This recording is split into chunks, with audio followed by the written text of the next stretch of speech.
and I don't know where you normally start, but I'm going to start here, Mark, because I think things can go really pear-shaped if you don't have this construct of titles correct, right? And I've worked in enough egotistical companies to know this.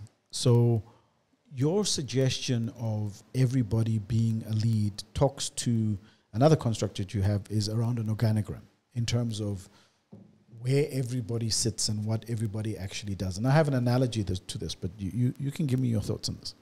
So my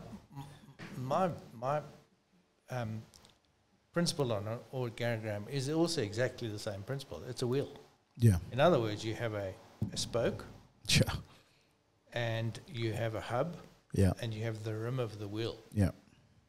So the hub is where you lead from. Yeah. Through the spokes to the rim of the wheel. Yeah. The rim of the wheel is round, and hopefully it's perfectly round and it doesn't wobble. And if you get that right, the wheel runs smoothly. If you don't get that right, the wheel doesn't run smoothly. Yeah. So why do we have a triangle? Let me put this to you.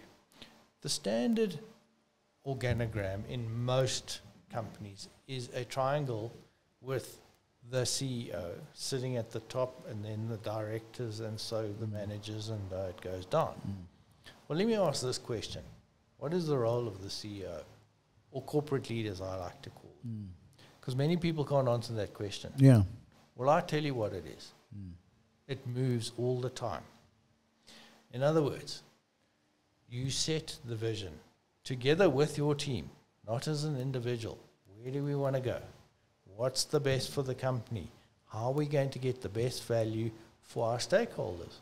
Remembering our stakeholders are also our employees, not only shareholders. I want to stop you there for a second, because you've just made me pause and think about me for a second. You set the vision together with the employees. Now, there's a tendency for somebody at the top to understand where they're going, set that as a direction, and everybody kind of follows to that. Tell me a little bit more about setting the direction together with your employees. So you've just made an important point.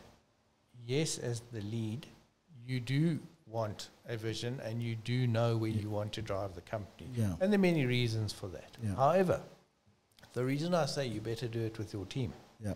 because if your team don't buy in Yeah. to the goal and or the vision or the direction, you're not going to get there. Yeah.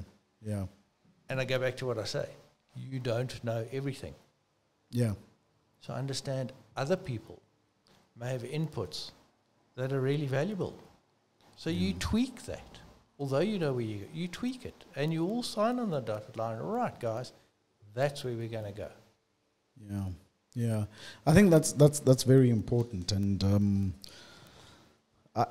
I just on a personal reflection point, that it's something that I need to spend a bit more time doing, particularly with the team I have.